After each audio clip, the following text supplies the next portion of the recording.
any manufacturer gives us certain instructions as to how an equipment should function.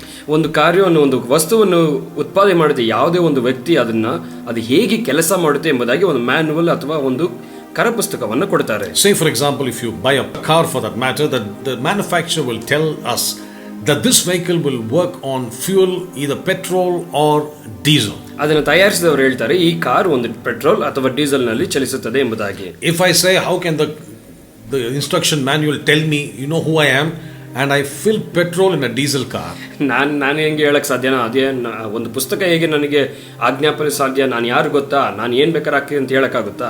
I am going to put petrol in my diesel car. ನೀವ್ ಹೇಳ್ಬೋದು ನಾನು ದೊಡ್ಡ ವಿದ್ಯಾವಂತ, ನಾನು ಇಂಥವನು, ಅಷ್ಟು ದೊಡ್ಡವನು, ನಾನು ಡೀಸೆಲ್ ಹಾಕೋ ಬದಲು ಪೆಟ್ರೋಲ್ ಹಾಕ್ತೀನಿ ಅಂತ ಹೇಳಕ್ಕಾಗುತ್ತಾ? Finally what will happen? You put petrol, the vehicle has to be scrapped. ನೀವು ಪೆಟ್ರೋಲ್ ಹಾಕಿದ್ರೆ ನಿಮ್ ಕಾರ್ನ ತಗೊಂಡೋಗಿ ಎಲ್ಲಂದ್ರೆ ಬಿಡಬೇಕಷ್ಟೇ. And that they will take it for just value of the outside, nothing on the inside. ಅದು ಹೊರಗಣ ಮತ್ತೆ ಮೌಲ್ಯಕ್ಕೆ ಮಾತ್ರ ತೆಗೆದುಕೊಳ್ಳೋ ಹೊರತು ಒಳಗಿರುವ ಕಾರ್ಯಗಳಿಗೆ ಮೌಲ್ಯ ಇರೋದಿಲ್ಲ. So in other words, this book will tell us how we should live.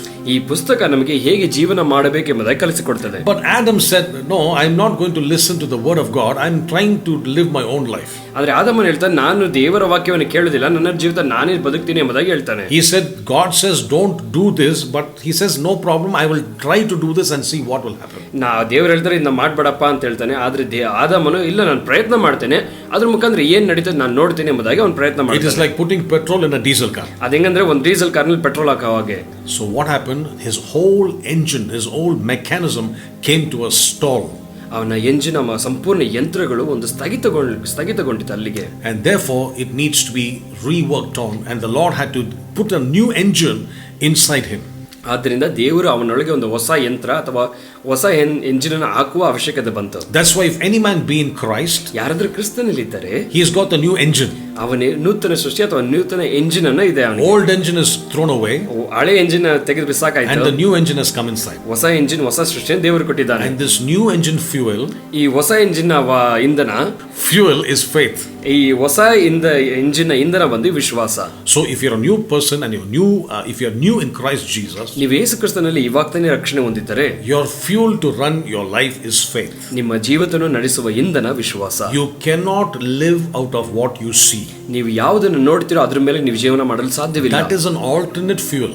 ಅದು ಬೇರೊಂದು ಇಂಧನ. ಅದು that will work, but it will kill you at the end of the day. ಅದು ಅದರಿಂದ ಬದುಕಬಹುದು, ಆದರೆ ಕೊನೆಗೆ ನಿಮ್ಮನ್ನ ಸಾಯಿಸ್ತದೆ ಅದು. That is why life for faith is an exciting life, and that is the right way to live a Christian life. ಆದ್ದರಿಂದ ಕಣ್ಣಿಗೆ ವಿಶ್ವಾಸದ ಜೀವಿತ ಒಂದು ಉತ್ತೇಜನವಾದ ಜೀವಿತ, ಅದೇ ಸರಿಯಾದ ಜೀವಿತ. ಕ್ರೈಸ್ತನು ಇರಬೇಕಾದ ಕಾರ್ಯವು ವಿಶ್ವಾಸದ ಜೀವಿತ. So honestly, when I became a Christian and I gave my life to Christ, I did not even understand what faith is. ನಾನು ಹೊಸದಾಗಿ ರಕ್ಷಣೆ ಹೊಂದಿದಾಗ ಯೇಸು ಕ್ರಿಸ್ತನ ಅಂಗೀಕರಿಸಿದಾಗ ನನಗೆ ವಿಶ್ವಾಸದಲ್ಲಿ ಏನಂತ ಗೊತ್ತಿರಲಿಲ್ಲ. I could define faith from the Bible. ನಾನು ಸತ್ಯವೇದದ ವಿಶ್ವಾಸ ಅಂದ್ರೆ ಏನಂತ ಗೊತ್ತಿತ್ತು ನನಗೆ. Never knew what is to walk by faith. ಆದರೆ ವಿಶ್ವಾಸದಲ್ಲಿ ನಡೆಯುವುದು ಅಂದ್ರೆ ಏನಂತ ಗೊತ್ತಿರಲಿಲ್ಲ. I thought that pastor with full time ministry running a church is a life of faith. ನಾನು ಅನ್ಕೊಂಡೆ ಒಂದು ಪೂರ್ಣಾವಧಿ ಸೇವೆಯಲ್ಲಿ ಒಂದು ಸಭೆ ನಡೆಸ್ತಾ ಇದ್ರೆ ಅಂತ ಪಾಸ್ಟರ್ ಒಂದು ವಿಶ್ವಾಸದ ಹಾದಿಯಲ್ಲಿ ನಡೀತಾರೆ ಎಂಬುದಾಗಿ. But I don't have lived by faith because my daddy is paying my school fees. ಆದ್ರೆ ನಾನು ಅನ್ಕೊಂಡೆ ನಾನು ವಿಶ್ವಾಸದಲ್ಲಿ ಬದುಕಬೇಕಾಗಿಲ್ಲ, ಯಾಕಂದ್ರೆ ನನ್ನ ತಂದೆ ಎಲ್ಲ ನನಗೆ ಬೇಕಾದ ಖರ್ಚುಗಳನ್ನ ನೋಡ್ಕೊತಾ ಇದ್ದಾರೆ. I never understood the true concept of biblical faith. ನಾನು ಸತ್ಯವೇದ ಪ್ರಕಾರ ವಿಶ್ವಾಸ ಅಂದ್ರೆ ಏನು ಎಂಬುದಾಗಿ ಸತ್ಯವಾಗಿ ಅರ್ಥಕೊಳ್ಳಲಿಲ್ಲ ನಾನು. But as I read the scriptures, ಅದನ್ನ ನಾನು ಸತ್ಯವೇದನ ಓದಿದಾಗ I came to this one simple conclusion. ಆದ್ರೆ ಒಂದು ಸಮಾಪ್ತಿ ಅಂದ್ರೆ ಒಂದು ಕಾರ್ಯಕ್ಕೆ ನಾನು ಬಂದೆ. That a just man must live by faith. ಅದೇನೆಂದ್ರೆ ನೀತಿವಂತನು ತನ್ನ ನಂಬಿಕೆಯಿಂದಲೇ ಬದುಕುವನು. And so in the Bible, ಸತ್ಯವೇದದಲ್ಲಿ the just shall live by faith. ನೀತಿವಂತ ನಂಬಿಕೆಯಿಂದಲೇ ಬದುಕುವನು. That appears in the whole of the Bible. ಈ ವಾಕ್ಯವು ಸತ್ಯವೇದದಲ್ಲಿ 4 ಸಲ ಕಾಣಿಸಿಕೊಳ್ಳುತ್ತದೆ. One in the Old Testament, ಒಂದು ಬಾರಿ ಹಳೆ ಒಡಂಬಡಿಕೆಯಲ್ಲಿ, and 3 times in the New Testament. 3 ಬಾರಿ ಹೊಸ ಒಡಂಬಡಿಕೆ. So we're going to examine that one phrase. ಆ ಒಂದು ವಾಕ್ಯವನ್ನು ನಾವು ನೋಡೋಣ. The just shall live by his faith. ನೀತಿವಂತನು ತನ್ನ ನಂಬಿಕೆಯಿಂದ ಬದುಕುವನು. So yesterday I just touched about who a just man really is. ನೆನ್ನೆ ನಾನು ನೀತಿವಂತ ಯಾರು ಎಂಬುದಾಗಿ ನಾನು ಮೇಲಾಗಿ ನಾನು ಹೇಳ್ಕೊಟ್ಟೆ ನಾನು. So let me just examine that one particular verse. ಆ ವಾಕ್ಯವನ್ನು ತಿರ್ಗಾ ಅಧ್ಯಯನ ಮಾಡೋಣ. The book of Habakkuk chapter number 2 and verse number 4. ಹಬಕ್ಕೂಕನು 2 ಮತ್ತು 4. The last line says, the just shall live by his or her faith. ಕೊನೆಯ ಸಾಲಿನಲ್ಲಿ ಹೇಳ್ತಿದೆ, ನೀತಿವಂತನು ತನ್ನ ಇಲ್ಲ ಅವನ ಅಥವಾ ಅವಳ ನಂಬಿಕೆಯಿಂದ ಬದುಕುವರು. So in other words, Faith is the DNA of living a successful Christian life. ಒಬ್ಬ ಕ್ರೈಸ್ತ ಜೀವಿತವನ್ನು ಜಯಶಾಲಿಯಾಗಿ ಜೀವಿಸಬೇಕಾದ್ರೆ ವಿಶ್ವಾಸವೇ ನಮ್ಮ DNA ಆಗಿದೆ. Now, by just living faith doesn't mean it is superior life. It simply means it is the way of life. ನೀವು ವಿಶ್ವಾಸದಿಂದ ಬದುಕೋದ್ರೆ ನಾನು ಉನ್ನತವಾಗಿ ಬದುಕುವೆ ಎಂಬುದಲ್ಲ, ಅದುವೇ ನಮ್ಮ ಜೀವನ. If I tell you my car runs on diesel, I'm not talking about anything superior. I'm telling you the fact that the engine has to have this fuel to run it. ನಾನು ನನ್ನ car diesel ಮೇಲೆ ನಡೀತಾ ಇದೆ ಅಂದ್ರೆ ಅರ್ಥ ಏನಂದ್ರೆ ಅದು ಉನ್ನತವಾದ ದೊಡ್ಡ ದೊಡ್ಡ ಕಾರ್ಯಗಳನ್ನ ಹೇಳ್ತಾ ಇಲ್ಲ, ಅದು ಅತ್ಯವಶ್ಯಕ. ಡೀಸೆಲ್ ಇರೋದು ಆ ಕಾರಿಗೆ ಅತ್ಯವಶ್ಯಕ ಎಂಬುದಾಗಿ ಹೇಳ್ತಾ ಇದ್ದೀನಿ. So I'm just saying just person must live by faith. ನಾನು ಹೇಳ್ತೇನೆ ನೀತಿವಂತನಾದ್ರೆ ವಿಶ್ವಾಸದಿಂದಲೇ ಬದುಕಬೇಕು. So let's examine the first scripture. ಮೊದಲನೇ ವಾಕ್ಯವನ್ನು ನೋಡೋಣ. Habakkuk chapter 2 verse 4. ಹಬಕ್ಕೂಕನು 2:4. The just shall live by his faith. ನೀತಿವಂತನು ತನ್ನ ವಿಶ್ವಾಸದಿಂದ ಬದುಕುವನು. Who's a just person? ನೀತಿವಂತ ಯಾರು? The word just is the condensed version of the word justified. ಹಂಗಂದ್ರೆ ಈ ನೀತಿವಂತ ಅಂದ್ರೆ ಅದರ ಸಂಪೂರ್ಣವಾಗಿ ನೋಡುವುದಾದ್ರೆ ನೀತಿವಂತನು ನ್ಯಾಯ ಸರಿಗರಿಸಲ್ಪಟ್ಟ ಮನುಷ್ಯನು ಎಂಬುದಾಗಿ ಅರ್ಥ. Adam, as long as he obeyed the voice of God, ಆದಮನು ಯಾವಾಗವರೆಗೂ ದೇವರ ವಾಕ್ಯವನ್ನು ಶಬ್ದವನ್ನು ಕೇಳ್ತಾ ಇದ್ದನೋ he was just. ಅವನು ನೀತಿವಂತನಾಗಿದ್ದನು. He was justified. ಅವನು ನ್ಯಾಯ ತೀರಿಸಲ್ಪಟ್ಟ ಮನುಷ್ಯನು. Because he and God had the same connection without any hindrance. ಅದು ಯಾವುದೇ ತಡೆ ಇಲ್ಲದೆ ಆದಮನಿಗೆ ಮತ್ತು ದೇವರ ನಡುವೆ ಒಂದು ಸಂಪರ್ಕ ಇತ್ತು. But the day he disobeyed the voice of God, ಯಾವ ದಿನದಲ್ಲಿ ಅವನು ದೇವರ ಶಬ್ದಕ್ಕೆ ಅವಿಧೇಯನಾದನೋ, he broke that relationship with our heavenly Father. ಆ ಪರಲೋಕದ ತಂದೆಯ ಮಧ್ಯೆ ಅವನ ಸಂಬಂಧವನ್ನು ಅವನು ಒಡೆದುಬಿಟ್ಟನು. Suppose we have a lamp in our homes. ನಮ್ಮ ಮನೆಯಲ್ಲಿ ದೀಪವು ಇರ್ತದೆ. As long as the lamp is plugged into the power source, ಆ ದ್ವೀಪಕ್ಕೆ ನಾವು ಪ್ಲಗ್ ಅಲ್ಲಿ ಕರೆಂಟ್ ಕನೆಕ್ಷನ್ ಕೊಟ್ಟಾಗ the light burns bright. ಆ ದ್ವೀಪವು ಉರಿತದೆ, ಬೆಳಕಾಗಿ ಉರಿತದೆ. But if I disconnect the source, ಆದ್ರೆ ಆ ಮೂಲದಿಂದ ನಾನು ತೆಗೆದು ಬಿಟ್ಟಾಗ the light is disconnected. ಅಲ್ಲಿ ನಮ್ಮ ಬೆಳಕು ಸಿಗೋದಿಲ್ಲ. The light is there, ಆ ದೀಪ ಇದೆ, ಅದು ಬೆಳಕು ಕೊಡ್ತಾ ಇಲ್ಲ ನನಗೆ. In the same way man disconnected himself from God. ಅದರ ಹಾಗೆ ಮನುಷ್ಯನು ದೇವರಿಗೆ ಸಂಬಂಧವನ್ನು ಅವನೇ ಕಡಿದುಕೊಂಡ. But Jesus comes, ಆದ್ರೆ ಯೇಸು ಕ್ರಿಸ್ತನು ಬರ್ತಾರೆ, called the second Adam. ಅವನನ್ನು ಎರಡನೇ ಆದಾಮ ಎಂದು ಕರೀತೀವಿ. He restores this relationship back to God. ಆ ಯೇಸು ಕ್ರಿಸ್ತನು ಮನುಷ್ಯ ಮತ್ತು ದೇವರ ನಡುವಿನ ಸಂಬಂಧವನ್ನು ಪುನರ್ಸ್ಥಾಪನೆ ಮಾಡ್ತಾರೆ. In a simple way to understand, ಇದನ್ನು ಸರಳವಾಗಿ ಅರ್ಥ ಮಾಡಿಕೊಳ್ಬೇಕಂದ್ರೆ, the house was one day bright with lights. ಒಂದು ದಿನ ಈ ಮನೆ ಬಂದು ತುಂಬಾ ಬೆಳಕಿನಿಂದ ತುಂಬಿದೆ. There was a short circuit because of sin and the main fuse blew up. ಒಂದು ಯಾವುದೋ ಒಂದು ತೊಂದರೆಯಿಂದ ಅಲ್ಲಿ ಮೇನ್ ಏನಾಯ್ತು, ಮೀಟರ್ ನಲ್ಲಿ ಒಂದು ತೊಂದರೆ ಆಯ್ತು. So the electrician comes and he puts the fuse back. ಆ ಎಲೆಕ್ಟ್ರಿಷಿಯನ್ ಅವ್ರು ಬಂದು ಆ ತೊಂದರೆಯ ಸ್ಥಳವನ್ನು ಸರಿಪಡಿಸ್ತಾರೆ. The same way Jesus repaired the problem of sin. ಅದರ ಹಾಗೆ ಯೇಸು ಕ್ರಿಸ್ತನು ಪಾಪ ಎಂಬ ತೊಂದರೆಯನ್ನು ಆತನು ಸರಿಗಟ್ಟಿದ್ದಾನೆ. So now I am connected back to God's power. ಆದ್ರಿಂದ ಏನಾಯ್ತು, ನಾನು ದೇವರ ಶಕ್ತಿಯೊಂದಿಗೆ ಸಂಪರ್ಕದಲ್ಲಿದ್ದೇನೆ. I am connected back to God as his son. ನಾನು ದೇವರೊಂದಿಗೆ ಮಗನೆಂಬ ಸಂಬಂಧದ ಜೋಡಣೆಯಾಗಿದ್ದೇನೆ. And therefore the Bible says we stand righteous before a holy God. ಆದ್ರಿಂದ ಸತ್ಯವೇದದಲ್ಲಿ ನಾವು ಆತನ ಮುಂದೆ ನೀತಿವಂತರಾಗಿ ನಿಂತಿದ್ದೇವೆ. I made a mention of Titus chapter 3 verse number 5. ತೀತನು 3 ಮತ್ತು 5 ಬಗ್ಗೆ ನಾನು ಹೇಳಿದೆ. Not by works of righteousness what we have done. ನಾವು ಮಾಡಿದ ಪುಣ್ಯ ಕಾರ್ಯಗಳಿಂದಲ್ಲ, but according to his mercy he saved us. ಆತನ ದಯೆಯಿಂದ ನಮ್ಮನ್ನು ಕಾಪಾಡಿದನು. I am telling you it's the work of Christ that can save anybody. ನಾನು ಹೇಳ್ತೇನೆ, ಯಾರೇ ಒಬ್ಬರು ರಕ್ಷಣೆ ಹೊಂದಬೇಕಾದ್ರೆ ಅದು ಯೇಸು ಕ್ರಿಸ್ತನು ಮಾಡಿ ಮುಗಿಸಿದ ಕೆಲಸದಿಂದಲೇ ಮಾತ್ರ ಸಾಧ್ಯ. So this right standing personality before the holy God, ಪರಿಶುದ್ಧ ದೇವರ ಮುಂದೆ ನಿಂತುಕೊಳ್ಳುವ ಸರಿಯಾದ ಮಾರ್ಗ, must live by faith alone.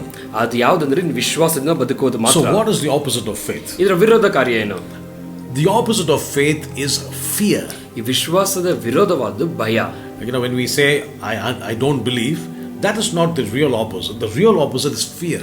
ಇನ್ನು ವಿಶ್ವಾಸಕ್ಕೆ ವಿರೋಧ ಅವಿಶ್ವಾಸವಲ್ಲ, ವಿಶ್ವಾಸಕ್ಕೆ ನಿಜವಾದ ವಿರೋಧವಾದದ್ದು ಭಯ. Because when the Lord called Adam, Adam, where are you?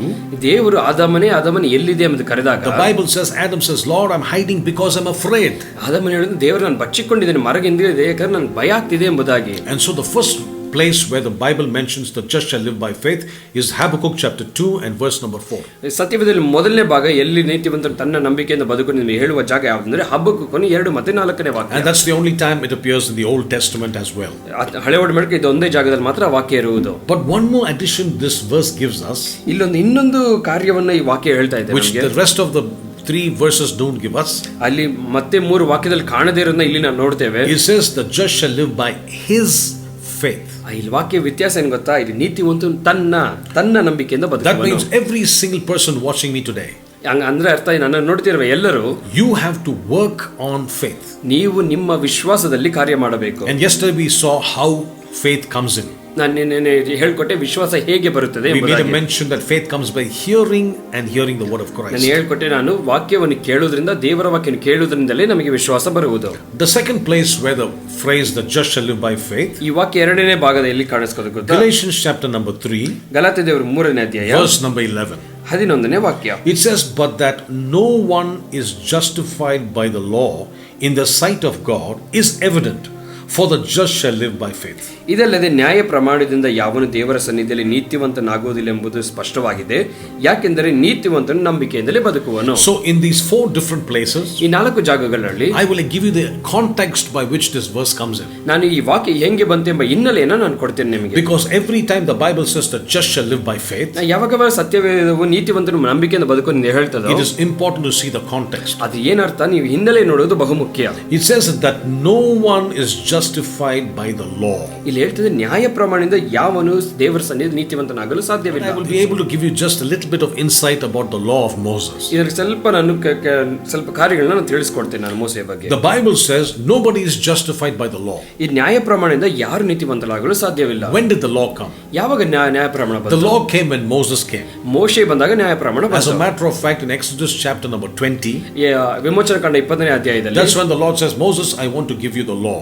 ದೇವರು ಹೇಳ್ತಾರೆ, ನಾನು ನಿನಗೆ ನ್ಯಾಯ ಪ್ರಮಾಣಗಳ ಕಟ್ಟಳೆಗಳನ್ನ ಕೊಡ್ತೇನೆ ಎಂಬುದಾಗಿ. From the time of Adam to the time of Moses, ಆದಾಮನಿಂದ ಮೋಸೆಯವರೆಗೆ the Lord dealt with humanity in the form of grace. ದೇವರು ಕೃಪೆಯ ಮುಖಾಂತರ ಮನುಷ್ಯರೊಂದಿಗೆ ಸಂಪರ್ಕದಲ್ಲಿದ್ದರು. From the time of Moses, ಮೋಶೆಯ ದಿನದಿಂದ till the time of Jesus, ಯೇಸುವಿನ ದಿನಗಳವರೆಗೆ man was under the period of law. ಅವನು ನ್ಯಾಯ ಪ್ರಮಾಣ ಧರ್ಮಶಾಸ್ತ್ರದ ಅಡಿಯಲ್ಲಿ ಇದ್ದನು. When Jesus came, ಯೇಸು ಕ್ರಿಸ್ತನು ಬಂದಾಗ he brought grace back into the picture. ಆತನು ಕೃಪೆಯನ್ನು ಮತ್ತೊಂದು ಬಾರಿ ಅಲ್ಲಿ ತೆರೆಗೆ ತರ್ತಾ ಇದ್ದಾರೆ. So when God dealt with Adam and Eve, ದೇವರು ಆದಾಮ ಮತ್ತು ಹವ್ವಳ ಜೊತೆ ಹೆಂಗೆ ಸಂಪರ್ಕದಲ್ಲಿ he never dealt with them based on the law of Moses. ಅವರು ಮೋಶೆ ಧರ್ಮಶಾಸ್ತ್ರ ಪ್ರಕಾರ ಅವರು ಕಾರ್ಯ ಮಾಡಲಿಲ್ಲ. Because Moses came much later anyway. ಯಾಕಂದ್ರೆ ಮೋಶೆ ಅವರ ಎಲ್ಲಾ ಕಾಲಗಳ ನಂತರ ಬಂದವರು. But he dealt with them in grace. ಆದರೆ ಕೃಪೆಯಿಂದ ಅವರನ್ನು ದೇವರು ಅವರ ಜೊತೆಗೆ ಸಂಪರ್ಕದಲ್ಲಿದ್ದಾನೆ. And right now as we speak, ಹೀಗೆ ಮಾತನಾಡುವಾಗಲೂ ಸಹ God is gracious to every single one of us. ನಮ್ಮ ಎಲ್ಲರಿಗೂ, ನಮ್ಮ ಒಬ್ಬೊಬ್ಬರಿಗೆ ದೇವರು ಕೃಪಾಮಯನಾಗಿದ್ದಾನೆ. The book of John chapter 1 ಯೋಹಾನ 1ನೇ ಅಧ್ಯಾಯ makes it very clear. ಸ್ಪಷ್ಟವಾಗಿ ಹೇಳ್ತದೆ, The law was given to Moses, ಧರ್ಮಶಾಸ್ತ್ರ ಮೋಶೆಗೆ ಕೊಡಲ್ಪಟ್ಟಿತು. but grace and truth came through Jesus Christ. ಆದರೆ ಕೃಪೆಯು ಸತ್ಯವು ಯೇಸು ಕ್ರಿಸ್ತನ ಮುಖಾಂತರ ಬಂದವು. So today we are living under the period of grace. ನಾವು ಇವಾಗ ಕೃಪೆಯ ಕಾಲದಲ್ಲಿ ಇದ್ದೇವೆ ನಾವು. But a person under grace ಆದರೆ ಒಂದು ಕೃಪೆಯಲ್ಲಿರುವ ಮನುಷ್ಯನು must not live out of the law of Moses, but the Bible says but by faith. ಆದರೆ ಇಲ್ಲಿ ಹೇಳ್ತದೆ, ಅವನು ಕೃಪೆಯಲ್ಲಿರುವ ಮನುಷ್ಯನು ಧರ್ಮಶಾಸ್ತ್ರದಿಂದ ಅಲ್ಲ, ಅವನು ವಿಶ್ವಾಸದಿಂದ ಬದುಕಬೇಕು. Why did God give the law? ಯಾಕೆ ದೇವರು ಧರ್ಮಶಾಸ್ತ್ರ ಕೊಟ್ಟರು? Because in Exodus chapter 19, ವಿಮೋಚನ ಕಾಂಡ 19ನೇ ಅಧ್ಯಾಯದಲ್ಲಿ men, the people of Israel, the children of God says, you know what, we are well able to keep the commandments. ಅವ್ರು ಹೇಳಿದ್ರು, ನಾವು ಇಸ್ರಾಯೇಲ್ ಜನರು ಹೇಳಿದ್ರು, ನಮಗೆ ಕಟ್ಟಳೆಯನ್ನು ಇಡುವಷ್ಟು ಶಕ್ತಿ ನಮಗಿದೆ, ನಾವು ಯೋಗ್ಯರಾಗಿದ್ದೇವೆ ಎಂಬುದಾಗಿ ಹೇಳಿದ್ರು. Whatever God says, we can do it. ದೇವರು ಹೇಳೋದನ್ನ ನಾವು ಮಾಡಿಬಿಡ್ತೀವಿ ಎಂಬುದಾಗಿ ಹೇಳ್ತಾ ಇದ್ರು. And the Lord says, okay, I will give you a small sample of how my righteousness really is. ದೇವರು ಹೇಳಿದ್ರು, ಹೌದಪ್ಪ ಮಾಡಕ್ಕಾಗುತ್ತೆ, ಹಂಗಾರೆ ಒಂದು ಸ್ಯಾಂಪಲ್ ಮಾತ್ರ ನೀನು ಕೊಡ್ತೀನಿ, ನನ್ನ ನೀತಿ ಹೆಂಗಿರ್ಬೇಕು ಎಂಬುದಾಗಿ. And then we will see if you are even close to that. ನೀನು ಅದಕ್ಕೆ ಹತ್ರ ಬಂದರೂ ಸಹ, the Lord says, if you want to come to my presence, you shall kill an animal and that blood will cover your sin, and then you come into my presence. ಅಲ್ಲಿ ದೇವರು ಹೇಳ್ತಾರೆ, ನೀನು ನನ್ನ ಸಮ್ಮುಖಕ್ಕೆ ಬರಬೇಕಾದ್ರೆ ಒಂದು ಪ್ರಾಣಿನ ತಗೋಬಾ, ಪ್ರಾಣಿಯನ್ನು ಕೊಂದ ಮೇಲೆ ರಕ್ತದ ಮುಖಾಂತರ ನಿನಗೂ ನನಗೂ ಸಂಬಂಧ ಉಂಟಾಗುತ್ತದೆ ಎಂಬುದಾಗಿ. But the time came, they said, no problem, we can sin as much as we want, only thing must carry an animal to the temple. ಎಷ್ಟು ಮಟ್ಟಿಗೆ ಹೋಯ್ತು ಅಂದ್ರೆ ಅವ್ರು ಏನು ಕೊಟ್ಬಿಟ್ರು, ಓಕೆ ಎಷ್ಟು ತಪ್ಪಾದ್ರೂ ಮಾಡಬಹುದು, ಒಂದು ಪ್ರಾಣಿ ತಾನೇ ನಾವು ಕೊಟ್ಬಿಡೋಣ, ಅಲ್ಲಿಗೆ ಹೋಗಿ ಕೊಟ್ಬಿಟ್ರೆ ನಮ್ಮ ಪಾಪನ ಪರಿಹಾರ ಅಂತ ಸ್ಥಿತಿಗೆ ಬಂದ್ಬಿಟ್ರು. That's why in the book of Isaiah the Lord says, I am tired of your vain oblations, I am tired of your sacrifices. You think this is what I wanted? ಅದೇ ಒಂದು ಕಡೆ ದೇವರು ಎಷ್ಟು ಅದನ್ನ ಕೆಟ್ಟದಾಗಿ ಮಾಡಿದ್ರು ಅಂದ್ರೆ, ನೀವು ನಿಮ್ಮ ಬಲಿ ನನಗೆ ಬೇಕಾಗಿಲ್ಲ, ನಿಮ್ಮ ವ್ಯರ್ಥವಾದ ತ್ಯಾಗಗಳು ನನಗೆ ಬೇಕೇ ಬೇಕಾಗಿಲ್ಲ, ಇದೇ ನನಗೆ ಬೇಕು ಅನ್ಕೊಂಡ್ರೆ ಎಂಬುದಾಗಿ ದೇವರು ಪ್ರಶ್ನೆ ಮಾಡ್ತಾ ಇದ್ದಾರೆ. So now the Lord is saying, ದೇವರು ಹೇಳ್ತಾ ಇದ್ದಾರೆ, nobody is justified by the law in the sight of God. ನ್ಯಾಯ ಪ್ರಮಾಣದಲ್ಲಿ ಯಾವನು ದೇವರ ಮುಂದೆ ನೀತಿವಂತನಾಗಲು ಸಾಧ್ಯವೇ ಇಲ್ಲ. Because the reason the law was given ಯಾಕೆ ಗೊತ್ತಾ ಧರ್ಮಶಾಸ್ತ್ರ ಕೊಡಲ್ಪಟ್ಟಿತು? is to show us that we cannot even get close to the righteous standards of God. ಏಕೆಂದ್ರೆ ಅದು ದೇವರು ಎದುರು ನೋಡುವ ಪರಿಶುದ್ಧತೆಗೆ ಸ್ವಲ್ಪ ಹತ್ರ ಕೂಡ ಹೋಗಲು ಸಾಧ್ಯ ಇಲ್ಲ ಎಂಬುದಾಗಿ ತೋರಿಸ್ಕೊಡೋದಕ್ಕೆ ಅದನ್ನ ಕೊಟ್ಟರು ನಮಗೆ. Thou shalt not murder. ನೀನು ಕೊಲೆ ಮಾಡಬಾರದು. Oh, you may say, praise the Lord, according to the 10 commandments I have never murdered anybody. ನೀವು ಹೇಳ್ಬೋದು, 10 ಕಟ್ಟಳೆ ಪ್ರಕಾರ ನಾನು ಯಾರನ್ನು ಕೊಲೆ ಮಾಡಿಲ್ಲ ಎಂಬುದಾಗಿ. And thou shalt not use the name of the Lord in vain. ದೇವರ ಹೆಸರನ್ನು ವ್ಯರ್ಥವಾಗಿ ನೀನು ಉಪಯೋಗಿಸಬಾರದು ಎಂಬುದಾಗಿ ಕಟ್ಟಳೆ ಹೇಳ್ತದೆ. Oh, I don't do that. ನಾನು ಮಾಡಲ್ಲ. But the Lord began to put one commandment there. ದೇವರು ಒಂದು ಕಟ್ಟಳೆಯನ್ನು ಇಡ್ತಾ ಇದ್ದಾರೆ. He says, "Thou shalt not covet." That means thou shalt not even think about it in your heart, coveting any of your neighbor's properties. ನೀನು ಪಕ್ಕದ ಮನೆಯವನ ಆಸ್ತಿ ಆಗಲಿ, ಪಕ್ಕದ ಮನೆಯವನ ಹೆಂಡತಿ ಆಗಲಿ, ಯಾವುದನ್ನು ನಿಮ್ಮ ಆಸೆ ಪಡಬಾರದು ಎಂಬುದಾಗಿ ದೇವರು ಹೇಳ್ತಾರೆ. This was not an action. ಇದು ಒಂದು ಕ್ರಿಯೆ ಅಲ್ಲ. It was a thought. ಇದು ಯೋಚನೆ ಆಗಿದೆ. And so all of us have fallen short of the glory of God. ಈ ಕಟ್ಟಳೆಯ ಪ್ರಕಾರ ಎಲ್ಲರೂ ದೇವರ ಮಹಿಮೆಯಿಂದ ಬಿದ್ದು ಹೋದರು. Romans chapter 3 verse 23.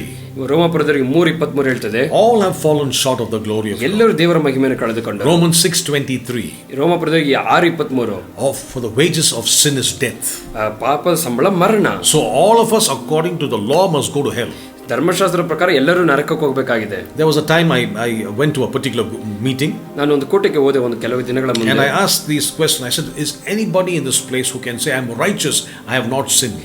ಇಲ್ಲಿ ಯಾರು, ನಾನು ಕೇಳಿದೆ ಅವರ ಹತ್ರ, ಇಲ್ಲಿ ಯಾರಾದ್ರೂ ಇದ್ದೀರಾ ನಾನು ನೀತಿವಂತನು ಇದುವರೆಗೂ ಪಾಪನೇ ಮಾಡಲಿಲ್ಲ ಎಂದು ಹೇಳೋರು ಯಾರಾದ್ರೂ ಇದ್ದೀರಾ ಎಂಬುದಾಗಿ ಕೇಳಿದೆ. If anybody like that, lift up your hands. ಹಂಗೆ ಯಾರಾದ್ರೂ ಇದ್ರೆ ನೀವು ಕೈಯನ್ನು ಎತ್ತಿ ಅಂತ ಕೇಳಿದೆ. Has anybody lied in this place? Because every liar is punishable according to the law. ಯಾರಾದ್ರೂ ಇಲ್ಲಿ ಸುಳ್ಳು ಹೇಳಿದಿರಾ ಅಂತ ಕೇಳಿದೆ. ಯಾಕಂದ್ರೆ ಸುಳ್ಳು ಹೇಳುವುದು ಧರ್ಮಶಾಸ್ತ್ರದ ಪ್ರಕಾರ ಶಿಕ್ಷೆಗೆ ಒಳಗಾಗಬೇಕಾದ ಒಂದು ಕಾರ್ಯ. I said I have done both. ನಾನು ಹೇಳಿದ್ರೆ ಎರಡನ್ನೂ ಮಾಡಿದ್ದೀನಿ. But nobody lifted their hands. ಯಾರು ಕೈ ಎತ್ತಲಿಲ್ಲ. I said you just lied. ನೀವು ಇವಾಗಲೇ ಸುಳ್ಳು ಹೇಳಿದ್ದೀರಾ ಅಂತ ಹೇಳಿದೆ. Maybe not yesterday, but just now you lied. ನೆನ್ನೆ ಅಲ್ಲ, ಇವಾಗ ನಾನು ಕೇಳ್ಬೇಕಾದ್ರೆ ನೀವು ಸುಳ್ಳು ಹೇಳಿದ್ದೀರಾ. Because you lied, ನೀವು ಸುಳ್ಳು ಹೇಳಿದ ಕಾರಣ, according to the righteous judgment of God, ದೇವರ ನ್ಯಾಯವಾದ ತೀರ್ಪಿನ ಪ್ರಕಾರ we are going straight to hell. ನಾವು ನರಕಕ್ಕೆ ಹೋಗಬೇಕು. Because the wages of sin is death. ಯಾಕಂದ್ರೆ ಪಾಪದ ಸಂಬಳ ಮರಣ. But interestingly, Jesus comes on the scene and he becomes sin for us. ಆಸಕ್ತಿಕರ ವಿಷಯ ಅಂದ್ರೆ ಯೇಸು ಕ್ರಿಸ್ತನಲ್ಲಿ ಮಧ್ಯದಲ್ಲಿದ್ದಾನೆ, ಆತ ನಮಗಾಗಿ ಪಾಪವಾಗಿದೆ. So let's read that verse with this understanding. ನಾವು ಆದ ಅರ್ಥದ ಮೇಲೆ ವಾಕ್ಯವನ್ನು ಓದೋಣ. No one is justified by the law in the sight of God is evident. ಇದಲ್ಲದೆ ನ್ಯಾಯ ಪ್ರಮಾಣದಿಂದ ಯಾವನು ದೇವರ ಸನ್ನಿಧಿಯಲ್ಲಿ ನೀತಿವಂತನಾಗುವುದಿಲ್ಲ ಎಂಬುದು ಗೊತ್ತಿದೆ. The just shall live by faith. ಯಾಕೆಂದರೆ ನೀತಿವಂತನು ನಂಬಿಕೆಯಿಂದ ಬದುಕುವನು. You and I, after becoming believers in the Lord Jesus Christ, ಯೇಸು ಕ್ರಿಸ್ತನ ಮೇಲೆ ನಂಬಿಕೆ ಇಟ್ಟ ಮೇಲೆ ನೀವು ಮತ್ತು ನಾವು, the law of Moses doesn't come get close to us. ಆ ಮೋಶೆ ಧರ್ಮಶಾಸ್ತ್ರ ಹತ್ರ ಕೂಡ ಬರಲು ಸಾಧ್ಯವಿಲ್ಲ. We are in a higher law. ನಾವು ಉನ್ನತವಾದ ಶಾಸ್ತ್ರದಲ್ಲಿ ಇದ್ದೇವೆ. The law of love. ಯಾಕಂದ್ರೆ ಅದು ಪ್ರೀತಿಯ ಶಾಸ್ತ್ರ. And the law of faith.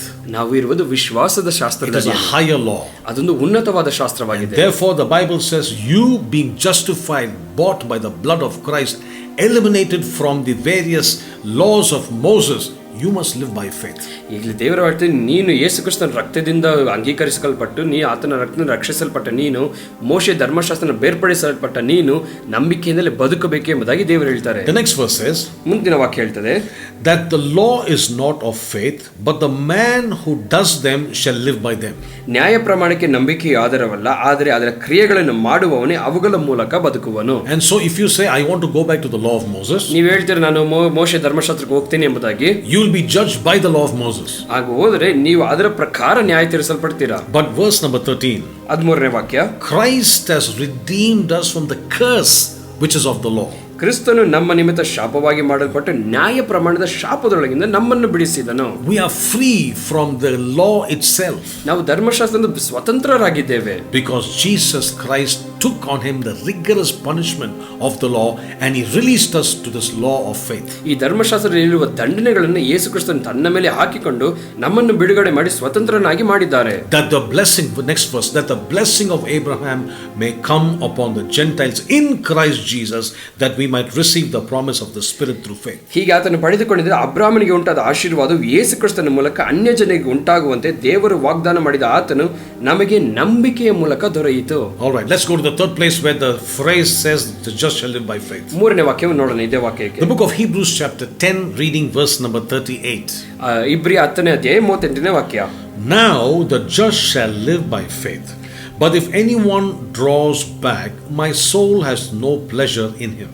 ನೀತಿವಂತನು ನಂಬಿಕೆಯಿಂದಲೇ ಬದುಕುವನು, ಅವರು ಹಿಂದೆಗೆದರೆ ಅವನಲ್ಲಿ ನನ್ನ ಆತ್ಮವು ಸಂತೋಷಿಸುವುದಿಲ್ಲ. See, there are two categories of people. ಇಲ್ಲಿ ಎರಡು ವಿಧವಾದ ಗುಂಪು ಜನಗಳನ್ನ ನೋಡಬಹುದು. The people who come to Christ, ಮೊದಲನೇದು ಯೇಸು ಹತ್ರ ಬರುವ ಜನರು, for various other reasons, ಹಲವಾರು ಕಾರಣಗಳಿಗಾಗಿ ಬರ್ತಾರೆ, and then they go back. ಅವ್ರ ನಂತರ ಹೋಗ್ಬಿಡ್ತಾರೆ. But there's another group of people, ಮತ್ತೊಂದು ಗುಂಪಿನ ಜನರು, who change and they are transformed. ಅವರು ಬದಲಾಗಿ ಅವರು ಒಂದು ಹೊಸ ಜನರಾಗಿ ಮಾರ್ಪಾಡಾಗುತ್ತಾರೆ. A person who walks in faith, ಒಬ್ಬ ವಿಶ್ವಾಸದಲ್ಲಿ ನಡೆಯುವ ಒಬ್ಬ ಮನುಷ್ಯನು has changed. He's got a changed heart. ಅವನು ರೂಪಾಂತರಿಸಲ್ಪಟ್ಟ ಮನುಷ್ಯನಾಗಿದ್ದಾನೆ. I was talking to some of young people about a butterfly. ಒಂದು ಚಿಟ್ಟೆಯ ಬಗ್ಗೆ ಕೆಲವು ಯೌವನಸ್ಥರ ಹತ್ರ ಮಾತಾಡ್ತಾ ಇದ್ದಾನೆ. That is called a metamorphosis. ಅಲ್ಲಿ ಮೆಟಾಮಾರ್ಫೋಸಿಸ್ ಎಂಬುದಾಗಿ ಒಂದು ಕ್ರಿಯೆ ಇದೆ. The Greek word is called metamorpho. ಅಂದರೆ ಗ್ರೀಕ್ ಭಾಷೆಯಲ್ಲಿ ಮೆಟಾಮಾರ್ಫೋ ಎಂಬುದಾಗಿ. It means change. ಅದರ ಅರ್ಥ ರೂಪಾಂತರಗೊಳ್ಳುವುದು. What is the change? ಇಲ್ಲಿ ಬದಲಾವಣೆ ಏನು? One stage to the next stage. ಒಂದು ಹಂತದಿಂದ ಮತ್ತೊಂದು ಹಂತಕ್ಕೆ. From this stage to the next stage. ಆ ಹಂತದಿಂದ ಇನ್ನೊಂದು ಹಂತಕ್ಕೆ. Every stage is a perfection. ಒಂದೊಂದು ಹಂತವು ಅದಕ್ಕೆ ಸಂಪೂರ್ಣವಾದ ಹಂತಗಳಾಗಿದೆ. Number 2, it is graduation, or it gets better and better. ಇನ್ನೊಂದು ಅಂದ್ರೆ ಒಂದೊಂದು ಹಂತಕ್ಕೆ ಮತ್ತೊಂದು ಹಂತಕ್ಕೆ ಉನ್ನತವಾದ ಸ್ಥಿತಿ ಮತ್ತು ಉತ್ತಮವಾಗ್ತಾ ಹೋಗ್ತಾ ಇರ್ತದೆ. This metamorpho never talks about reverse change. ಈ ಮೆಟಾಮಾರ್ಫೋಸಿಸ್ ರೂಪಾಂತರದಲ್ಲಿ ಹಿಂದ್ಗಡೆಯಲ್ಲಿ ಹೋಗೋದಿಲ್ಲ. The Bible says, I beseech you therefore, brethren, by the mercies of God, you present your bodies a living sacrifice, holy and acceptable to God. ಇಲ್ಲಿ ಪೌಲನು ಹೇಳ್ತಾರೆ, ನಿಮ್ಮ ದೇಹವನ್ನು ಪರಿಶುದ್ಧವಾಗಿ ದೇವರಿಗೆ ಸಮರ್ಪಕವಾದ ಯಜ್ಞವಾಗಿ ಆತನಿಗೆ ಸಮರ್ಪಿಸಿರಿ ಎಂಬುದಾಗಿ. And the next verse says, ಮತ್ತೊಂದು ವಾಕ್ಯ ಹೇಳ್ತದೆ, be not conformed to this world, but be transformed by the renewing of your mind. ಈ ಪ್ರಪಂಚದ ಯೋಚನೆಗಳು ನಿಮ್ಮನ್ನು ನೀವು ಗುಲಾಮರಾಗಿ ಮಾಡಿಕೊಳ್ಳಬೇಡಿ, ನಿಮ್ಮ ಮನಸ್ಸನ್ನು ಪುನಶ್ಚೇತನಗೊಳಿಸಿಕೊಳ್ಳಿ, ಹೊಸ ಮನಸ್ಸನ್ನು ಪಡೆದುಕೊಳ್ಳಿ ಎಂಬುದಾಗಿ ಹೇಳ್ತಾರೆ. I heard people pray, Lord, please change my mind. ನಾನು ನೋಡಿದ್ದೇನೆ ಜನರು, ದೇವರೇ ನನ್ನ ಮನಸ್ಸನ್ನು ಬದಲಾಯಿಸು. That prayer will never be answered. ಅಂತ ಪ್ರಾರ್ಥನೆಗೆ ಉತ್ತರ ಸಿಗೋದಿಲ್ಲ. You are supposed to take the word, and that word will change your mind. ನಿಮ್ಮ ಕೆಲಸ ಅಂದ್ರೆ ವಾಕ್ಯವನ್ನು ತೆಗೆದುಕೊಳ್ಳಬೇಕು, ಆ ವಾಕ್ಯ ನಿಮ್ಮ ಮನಸ್ಸನ್ನು ಬದಲಾಯಿಸುತ್ತದೆ. So that is the metamorpho, that is the change we are talking about. ಆ ಕ್ರಿಯೆಯನ್ನು ರೂಪಾಂತರ ಎಂಬುದಾಗಿ ನಾವು ಕರೆಯುತ್ತೇವೆ. So the best example would be a caterpillar which becomes a butterfly. ನಾವು ಉದಾಹರಣೆ ಅಂದ್ರೆ ನಾವು ನೋಡ್ತೀವಲ್ಲ, ಚಿಟ್ಟೆ ಹುಳ, ಅದೇ ಒಂದು ಉತ್ತಮವಾದ ಉದಾಹರಣೆ. First stage is a larva, then it's a pupa, and then it becomes a butterfly. ಅದು ತನ್ನ ಕ್ರಿಯೆಯಲ್ಲಿ ಹಲವಾರು ಹಂತಗಳನ್ನು ಹೋಗ್ತದೆ, ಲಾರ್ವಾ, ಪ್ಯೂಪಾ ಮತ್ತು ಒಂದು ಹುಳ ಅಂತ. ಅದು ಚೆನ್ನಾಗಿರಲ್ಲ ನೋಡೋದಕ್ಕೆ ಅದು. But the last stage is the change when it becomes a butterfly and a good looking one. ಕೊನೆಯ ಹಂತದಲ್ಲಿ ಅದು ಚಿಟ್ಟೆಯಾಗಿ ಮಾರ್ಪಾಡಾಗುತ್ತದೆ, ಅಲ್ಲಿ ಅದಕ್ಕೆ ಸೌಂದರ್ಯ ಸಿಗುವುದು. So the Bible talks about people who have been changed will never come back. ಇಲ್ಲಿ ಸತ್ಯವೇದ ಹೇಳ್ತದೆ, ಈ ರೂಪಾಂತರಿಸಲ್ಪಟ್ಟ ಮನುಷ್ಯರು ಮತ್ತೆ ಹಿಂದಿರುಗಿ ಆ ಸ್ಥಿತಿಗೆ ಹೋಗುವುದಿಲ್ಲ. Let's read the next verse in the book of Hebrews chapter 10 verse 39. 39ನೇ ವಾಕ್ಯ, ಇಬ್ರಿ 10:39. The writer makes it very clear, but we are not of those who draw back. ಇಲ್ಲಿ ಹೇಳ್ತಿದ್ದಾರೆ, ನಾವಾದರೂ ಹಿಂದೆಗೆದವರಾಗಿ ನಾಶವಾಗುವವರಲ್ಲ ಅಲ್ಲ. We are not in that category. ನಾವು ಆ ಗುಂಪಿನ ನಾಶವಾಗುವ ಜನರಲ್ಲ. If somebody is coming and changing and going back to their old ways, ಯಾರಾದ್ರೂ ಬಂದು ತಮ್ಮ ಎಲ್ಲವನ್ನು ಪಡೆದುಕೊಂಡು ಹಿಂತಿರುಗಿ ತಮ್ಮ ಸ್ಥಿತಿಗೆ ಹೋಗುವುದಾದ್ರೆ, no, we are transformed. ನಾವು ಅಂತ ನಾಶವಾಗುವ ಜನರಲ್ಲ. ನಾವು We are changed. ನಾವು ಬದಲಾದ ಜನರಾಗಿದ್ದೇವೆ. We are changed to the better. ನಾವು ಉತ್ತಮ ಕಾರ್ಯಗಳಿಗಾಗಿ ಬರೆದಾಗಿದ್ದೇವೆ. That is what the Bible talks about. ಅದೇ ಸತ್ಯವೇದ ಮಾತಾಡ್ತದೆ. Believe that God is going to use His word in your heart and in your spirit to change you. ದೇವರು ತನ್ನ ವಾಕ್ಯವನ್ನು ತೆಗೆದುಕೊಂಡು ನಿಮ್ಮ ಮನಸ್ಸಿನಲ್ಲಿಯೂ ನಿಮ್ಮ ಆತ್ಮದಲ್ಲಿ ಪ್ರಾಣದಲ್ಲಿಯೂ ಆತನು ಉಪಯೋಗಿಸಿ ಬದಲಾವಣೆಯನ್ನು ತರ್ತಾರೆ. So we are not in the category who go and then little while we're happy with the Lord, singing songs and going back to our old life. We are not in that category. ನಾವು ಮೊದಲು ದೇವರ ಹತ್ರ ಹೋಗ್ಬಿಟ್ಟು ಸ್ವಲ್ಪ ದಿನ ಚೆನ್ನಾಗಿದ್ಬಿಟ್ಟು ಮತ್ತೆ ಹಿಂತಿರುಗಿ ನಮ್ಮ ಪಾಪದ ಸ್ಥಿತಿಗೆ ಬರುವ ಜನರ ನಾವಲ್ಲ. We are people who go from one stage to the next stage. ನಾವು ಒಂದು ಹಂತದಿಂದ ಮತ್ತೊಂದು ಹಂತಕ್ಕೆ ಉತ್ತಮವಾಗುತ್ತಾ ಹೋಗುವ ಜನರಾಗಿದ್ದೇವೆ. Now the Bible says, ಸತ್ಯವೇದ ಹೇಳ್ತದೆ, now the just shall live by faith. ನೀತಿವಂತರು ನಂಬಿಕೆಯಿಂದ ಬದುಕುವನು. Who is that person living by this faith? ಯಾವ ಮನುಷ್ಯ ಇಂಥ ವಿಶ್ವಾಸದಲ್ಲಿ ಬದುಕ್ತಾನೆ? Is a person who's renewed his mind. ಯಾರು ಗೊತ್ತಾ? ಒಂದು ಮನಸಾಂತರಪಟ್ಟ ಹೊಸ ಮನಸ್ಸನ್ನು ಹೊಂದಿರುವ ಮನುಷ್ಯನಾಗಿ. A man who has got the word of God in his heart. ಒಂದು ವಾಕ್ಯವನ್ನು ತನ್ನ ಹೃದಯದಲ್ಲಿ ಇಟ್ಟುಕೊಂಡ ಮನುಷ್ಯನಾಗಿದ್ದಾನೆ. This man must live by faith. ಈ ಮನುಷ್ಯನು ನಂಬಿಕೆಯಿಂದಲೇ ಬದುಕಬೇಕು. If you're a Bible believing Christian, ನೀವು ಸತ್ಯವೇದ ನಂಬುವ ಕ್ರೈಸ್ತನಾದರೆ, you cannot live any other way but live by faith. ನೀವು ಯಾವುದರಿಂದ ಜೀವನ ಮಾಡಲು ಸಾಧ್ಯವೇ ಇಲ್ಲ ವಿಶ್ವಾಸವನ್ನು ಹೊರತು. The last place where the terminology the just shall live by faith is found, ಕೊನೆಯದಾಗಿ ಯಾವ ಭಾಗದಲ್ಲಿ ಸಿಗುತ್ತೆ ಅಂದ್ರೆ ಈ ವಾಕ್ಯ Romans chapter 1 verse number 17. ರೋಮಪುರದವರಿಗೆ 1:17. For in it the righteousness of God is revealed from faith to faith, as it is written, the just shall live by faith. ನೀತಿವಂತನು ನಂಬಿಕೆಯಿಂದಲೇ ಜೀವಿಸುವವನು ಎಂದು ಬರೆಯಲ್ಪಟ್ಟಂತೆ ದೇವರ ನೀತಿಯು ಅದರಲ್ಲಿ ವಿಶ್ವಾಸಕ್ಕೆ ಪ್ರಕಟವಾಯಿತು. Now the Bible says, ಸತ್ಯವೇದ ಹೇಳ್ತದೆ, in it is revealed. ಅದರಲ್ಲಿ ವಿಶ್ವಾಸದಲ್ಲಿ ಪ್ರಕಟವಾಯಿತು. Now how do I know where is it revealed? ನನಗೆ ಹೆಂಗ್ ಗೊತ್ತಾಗುತ್ತೆ ಎಲ್ಲಿ ಪ್ರಕಟವಾಯಿತು ಎಂಬುದಾಗಿ? How do I know this is the right righteousness? ನನಗೆ ಹೆಂಗ್ ಗೊತ್ತಾಗುತ್ತೆ ಇದೇ ನೀತಿವಂತಿಕೆ ಎಂಬುದಾಗಿ? It says he's referring to a previous verse, one verse earlier. ಇದು ಎಲ್ಲಿ ತೋರಿಸ್ತದೆ? ಇಂದಿನ ವಾಕ್ಯವನ್ನು ಸೂಚಿಸ್ತಾ ಇದೆ. For I am not ashamed of the gospel of Christ. ಕ್ರಿಸ್ತನ ಸುವಾರ್ತೆಯ ವಿಷಯದಲ್ಲಿ ನಾನು ನಾಚಿಕೆ ಪಡುವುದಿಲ್ಲ. It is the power of God to salvation for everyone who believes. ಅದು ನಂಬುವ ಪ್ರತಿಯೊಬ್ಬನಿಗೂ ರಕ್ಷಣೆಯು ದೇವರ ಶಕ್ತಿಯೂ ಆಗಿದೆ. For in it ಯಾಕೆಂದ್ರೆ ಅದರಲ್ಲಿ is the righteousness of God revealed from faith to faith. ಇಲ್ಲಿ ಅದರಲ್ಲಿಯೇ ದೇವರ ನೀತಿ ವಿಶ್ವಾಸದಿಂದ ವಿಶ್ವಾಸಕ್ಕೆ ಪ್ರಕಟವಾಯಿತು. So this is talking about the power of the gospel. ಇದು ಸುವಾರ್ತೆಯ ಶಕ್ತಿಯ ಬಗ್ಗೆ ಮಾತನಾಡ್ತಾ ಇದೆ. It talks about once you hear this good news. ನೀವು ಒಂದು ಬಾರಿ ಈ ಸುವಾರ್ತೆಯನ್ನು ಕೇಳಿದಾಗ and say, Lord, thank you that you took on my sin and I become your righteousness. ನೀವು ಅಂಗೀಕರಿಸಿಕೊಳ್ಳಿ, ದೇವರೇ ನನ್ನ ಜಾಗವನ್ನು ನೀನು ತೆಗೆದುಕೊಂಡು ನನ್ನನ್ನು ನೀತಿವಂತನಾಗಿ ಮಾಡಿದೆ ಎಂದು ಹೇಳಿದಾಗ, for this kind of a person you must live only by faith. ಇದನ್ನು ನಂಬುವ ಮನುಷ್ಯನು ನೀತಿಯಿಂದ ನಂಬಿಕೆಯಿಂದಲೇ ಬದುಕುವನು. What is the crux of the gospel? ಇದರ ಮೂಲ ಏನು ನಮಗೆ? The crux of the gospel is found in the book of 1 Corinthians 15. We will not go into that today. ಆ 1 ಕೊರಿಂಥ 15ರಲ್ಲಿ ಇದನ್ನ ನಾವು ಕೇಂದ್ರವನ್ನು ನೋಡಬಹುದು. ಅದರ ಬಗ್ಗೆ ಓದೋದು ಬೇಡ ಇವಾಗ. But let me talk about how the righteousness of God is transferred to me. ಆದರೆ ನಾನು ಮಾತಾಡೋಣ ಹೇಗೆ ದೇವರ ನೀತಿ ನನಗೆ ವರ್ಗಾವಣೆ ಆಯಿತು ಎಂಬುದಾಗಿ ನಾವು ನೋಡೋಣ. The book of 2 Corinthians chapter 5 and verse number 17. 2 ಕೊರಿಂಥ 5:17ರಲ್ಲಿ ಹೇಳ್ತದೆ, says, if any man be in Christ, he or she is a new creation. ಯಾರನ್ನಾದರೂ ಕ್ರಿಸ್ತನಲ್ಲಿ ಇದ್ದರೆ ಅವನು ನೂತನ ಸೃಷ್ಟಿಯಾಗಿದ್ದಾರೆ. All things are passed away, all things have become new. ಹಳೆದೆಲ್ಲ ಕಳೆದು ಹೋಗಿ ಎಲ್ಲವೂ ನೂತನವಾಯಿತು. But in the same chapter, ಅದೇ ಅಧ್ಯಾಯದಲ್ಲಿ the Bible says, he who had no sin became a sin for us.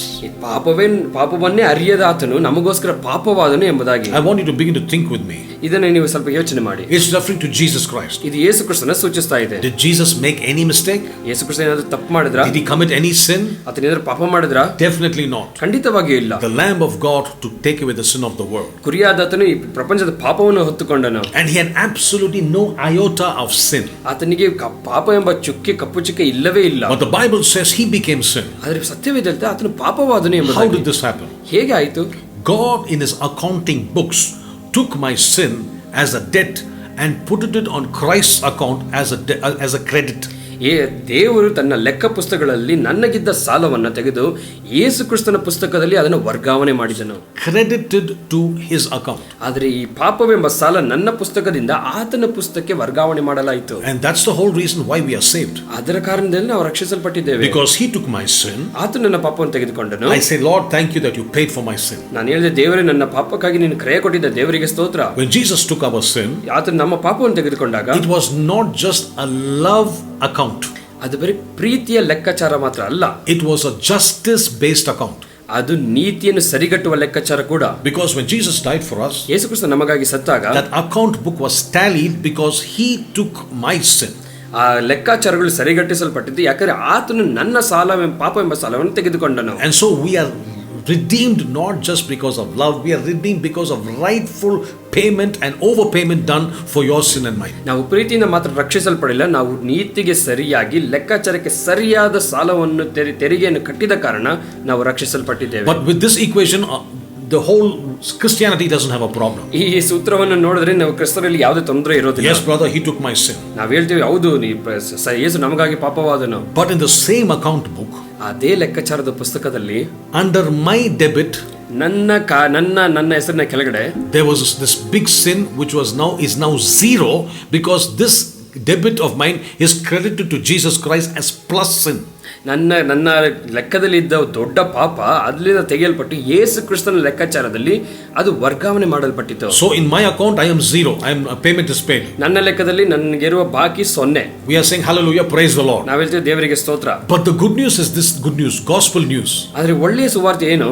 In Jesus's plus account righteousness, his right standing with his heavenly Father, ಯೇಸು ಕ್ರಿಸ್ತನ ಪುಸ್ತಕದಲ್ಲಿ ಆತನಲ್ಲಿದ್ದ ನೀತಿವಂತಿಕೆ ಮತ್ತು ಆತನಿದ್ದ ಪ್ರಿಯತಮೆ ದೇವರೊಂದಿಗೆ, that plus is become minus and he brought it to my account, and therefore I am standing right before God. ಯೇಸು ಕ್ರಿಸ್ತನ ಪುಸ್ತಕದ ಒಳ್ಳೆಯ ಕಾರ್ಯಗಳು, ಆ ನೀತಿವಂತಿಕೆ ಎಂಬ ಕಾರ್ಯಗಳು ನನ್ನ ಪುಸ್ತಕಕ್ಕೆ ವರ್ಗಾವಣೆ ಮಾಡಲ್ಪಟ್ಟಿತು. And so this is unbelievable news. ಇದು ಒಂದು ಅದ್ಭುತವಾದ ಕಾರ್ಯ. Jesus became sin, ಆತನ ಪಾಪವಾದನು, that we can take on his righteousness. ಆದ್ದರಿಂದ ಆತನ ನೀತಿ ನಾವು ತೆಗೆದುಕೊಳ್ಳುವ ಹಾಗೆ ಪಾಪವಾದನು. What did he do to become a sinner? ಆತನು ಪಾಪವಾಗಲು ಏನು ಮಾಡಿದರು? Nothing but transaction. ಏನು ಇಲ್ಲ, ಅಲ್ಲಿ ಒಂದು ವ್ಯವಹಾರ ನಡೀತಾ ಇದೆ ಅಷ್ಟೇ. In the same way, what did I do to become righteous? ನಾನು ಇಲ್ಲಿ ನೀತಿವಂತನಾಗಲು ಏನ್ ಮಾಡಿದೆ? Just received his righteousness. ಅದೇನ ಯೇಸು ಕ್ರಿಸ್ತ ಮಾಡಿದಾಗ ಏನು ಮಾಡಿಲ್ಲ, ವ್ಯವಹಾರ ಅಷ್ಟೇ. It is a transaction. ಅದೊಂದು ವ್ಯವಹಾರ. And therefore Jesus gave us his righteousness. ಅದರಿಂದ ಯೇಸು ಕ್ರಿಸ್ತ ನಮಗೆ ನೀತಿವಂತನು ಕೊಟ್ಟನು. Paid for sin entirely. ಆತನ ಪಾಪಕ್ಕೆ ಕ್ರಯವನ್ನು ಸಲ್ಲಿಸಿದ್ದಾರೆ. Rose again from the dead. ಮರಣದಿಂದ ಪುನರುತ್ಥಾನನಾಗಿದ್ದಾನೆ. Took on his body. ಆತನ ತನ್ನ ಶರೀರವನ್ನು ಹಿಂದೆಡೆಗೆ ಪಡೆದುಕೊಂಡು most holy righteous lamb of God went back to heaven. ಆತನು ಪರಿಶುದ್ಧವಾದ ಮತ್ತು ಶುದ್ಧವಾದ ಕುರಿಯಾದಾತನಾಗಿ ಪರಲೋಕಕ್ಕೆ ಏರಿ ಹೋದನು. So now he not only defeated Satan, ಅವನು ಸೈತಾನ ಮಾತ್ರ ಸೋಲಿಸಲಿಲ್ಲ, he gave us the power to and right over sin, over sickness, over disease, over all the work of the enemy. ಈ ಪಾಪಗಳು, ರೋಗಗಳು, ದರಿದ್ರಗಳು ಮತ್ತು ಸೈತಾನ ಎಲ್ಲ ಕಾರ್ಯಗಳ ಮೇಲೆ ನಾವು ಅಧಿಕಾರ ನಡೆಸುವ ಹಾಗೆ ನಮಗೆ ಅಧಿಕಾರವನ್ನು ಕೊಟ್ಟಿದ್ದಾನೆ. And this new creation in Christ Jesus, ಯೇಸು ಕ್ರಿಸ್ತನಲ್ಲಿ ಇಂಥ ಹೊಸ ಸೃಷ್ಟಿಗಳು says you must live by faith. ಇಂಥ ಸೃಷ್ಟಿಗಳು ವಿಶ್ವಾಸದಿಂದಲೇ ಬದುಕಬೇಕು. The Bible says, for in it the righteousness of God is revealed from faith to faith. ಇದರಲ್ಲಿಯೇ ವಿಶ್ವಾಸದಿಂದ ವಿಶ್ವಾಸಕ್ಕೆ ಪ್ರಕಟವಾಯಿತು ದೇವರ ಶಕ್ತಿ. We are not moving from flesh to faith and faith to flesh. ನಾವಿಲ್ಲಿ ಮಾಂಸದಿಂದ ವಿಶ್ವಾಸಕ್ಕೆ, ವಿಶ್ವಾಸದಿಂದ ಮಾಂಸಕ್ಕೆ ಬರ್ತಾ ಇಲ್ಲ. We are growing from faith to the next level of faith. ನಾವು ವಿಶ್ವಾಸದಿಂದ ಇನ್ನೂ ಉತ್ತಮವಾದ ವಿಶ್ವಾಸಕ್ಕೆ. So I want to encourage every single one of you. ನಾನು ನಿಮ್ಮ ಎಲ್ಲರನ್ನು ಪ್ರೋತ್ಸಾಹಿಸುತ್ತೇನೆ. Start walking by faith. ನೀವು ವಿಶ್ವಾಸದಲ್ಲಿ ನಡೆಯಿರಿ. Don't look at the world system and speak from what you see. ನೀವು ನೋಡೋ ಪ್ರಪಂಚದ ವ್ಯವಸ್ಥೆಯನ್ನು ನೋಡಿ ಅದರ ಪ್ರಕಾರ ಮಾತನಾಡಬೇಡಿ. Yesterday I made a mention, the just of person, a person with faith will not look at the things that are seen, but will look at the things which are unseen. ನಾನು ಹೇಳಿದೆ, ಇಲ್ಲಿ ನೀತಿವಂತನಾದ ಮನುಷ್ಯನು ಕಾಣಿಸುವ ಲೋಕವನ್ನು ದೃಷ್ಟಿಸಿ ನೋಡೋದಿಲ್ಲ, ಕಾಣದೇ ಇರುವಂತವುಗಳನ್ನ ದೃಷ್ಟಿಸಿ ನೋಡ್ತಾನೆ. So I pray for every single one of you. ನಾನು ಎಲ್ಲರಿಗಾಗಿ ಪ್ರಾರ್ಥಿಸ್ತೇನೆ. If you are sick in your body, that faith, the power of faith will heal you right now. ನಿಮ್ಮ ದೇಹದಲ್ಲಿ ಅನಾರೋಗ್ಯ ಇದ್ರೆ ಆ ವಿಶ್ವಾಸದ ಬಲ ನಿಮ್ಮನ್ನು ಗುಣಪಡಿಸುತ್ತದೆ. I have the faith to believe that you will be healed in the name of Jesus. ನನಗೆ ವಿಶ್ವಾಸ ಇದೆ, ನೀವು ಯೇಸುವಿನ ನಾಮದಲ್ಲಿ ಗುಣ ಹೊಂದುತ್ತೀರಾ. You will lift your voice if you are sick and say, Lord, I receive my healing in Jesus name. ನಿಮಗೆ ಏನಾದರೂ ನೋವು ಇದ್ರೆ ಕೈಗಳನ್ನು ಎತ್ತಿ ಹೇಳಿ, ದೇವರ ನಾಮದಲ್ಲಿ ನಾನು ಗುಣವನ್ನು ಹೊಂದುತ್ತಾ ಇದ್ದೇನೆ ಯೇಸುವಿನ ನಾಮದಲ್ಲಿ. I command that sickness to leave your body in the name of Jesus Christ. ಯೇಸುವಿನ ನಾಮದಲ್ಲಿ ಅನಾರೋಗ್ಯವನ್ನು ಬಿಟ್ಟು ಹೋಗಲೆಂದು ನಾನು ಕಟ್ಟಳೆ ಇಡ್ತಾ ಇದ್ದೇನೆ. If you're going through financial problems, ನೀವು ಆರ್ಥಿಕ ತೊಂದರೆಯಲ್ಲಿ ಹೋಗುವುದಾದ್ರೆ, you need to get more word inside your spirit man. ನೀವು ಆತ್ಮಿಕ ಮನುಷ್ಯನಿಗೆ ಇನ್ನೂ ಅಧಿಕವಾದ ವಾಕ್ಯಗಳನ್ನ ಕಳಿಸಿಕೊಡಬೇಕು. Because this is not a prayer that we pray and you get your results. ಇಲ್ಲಿ ನೀವು ಪ್ರಾರ್ಥನೆ ಮಾಡಿ ನೀವು ಆರ್ಥಿಕತೆಯನ್ನು ಸರಿಪಡಿಸಲು ಸಾಧ್ಯವಿಲ್ಲ. There's a change in lifestyle. ಇದು ಜೀವನ ಶೈಲಿ ಬದಲಾಗಬೇಕು. For that the word of God needs to be an integral part. ಅದಕ್ಕೆ ಅವಶ್ಯಕತೆ ಏನಂದ್ರೆ ದೇವರ ವಾಕ್ಯ ಮಾತ್ರ. May God richly bless every single one of you. ಇಲ್ಲಿರುವ ಎಲ್ಲರೂ ದೇವರು ಅಧಿಕವಾಗಿ ಆಶೀರ್ವದಿಸಲಿ. Go back to our teachings on our YouTube channel. I'm putting all these things on the YouTube channel. ನಾನು ಇಲ್ಲಿ ಕೊಡುವ ಎಲ್ಲ ಉಪದೇಶಗಳನ್ನು ರೆಕಾರ್ಡ್ ಮಾಡಿ ನಮ್ಮ YouTube ನಲ್ಲಿ ಹಾಕ್ತಾ ಇದ್ದೇನೆ. And my YouTube channel is Sandeep Daniel Ministry. Go and subscribe to it. Sandeep Daniel ministry ಎಂಬುದಾಗಿ ನೀವು ಹೋಗಿ ಸಬ್ಸ್ಕ್ರೈಬ್ ಮಾಡಿ ಎಲ್ಲ ವಿಷಯಗಳು ಅದನ್ನ ನಾನು ಹೇಳ್ಕೊಟ್ಟಿದ್ದೇನೆ. Our only desire is to bless you with the word of God. ನಮ್ಮ ಒಂದೇ ಆಸೆ ಏನಂದ್ರೆ ದೇವರ ವಾಕ್ಯದ ಮುಖಾಂತರ ನಿಮ್ಮನ್ನು ಆಶೀರ್ವದಿಸಲಿ. God richly bless you. ದೇವರು ನಿಮ್ಮನ್ನು ಅಧಿಕವಾಗಿ ಆಶೀರ್ವದಿಸಲಿ.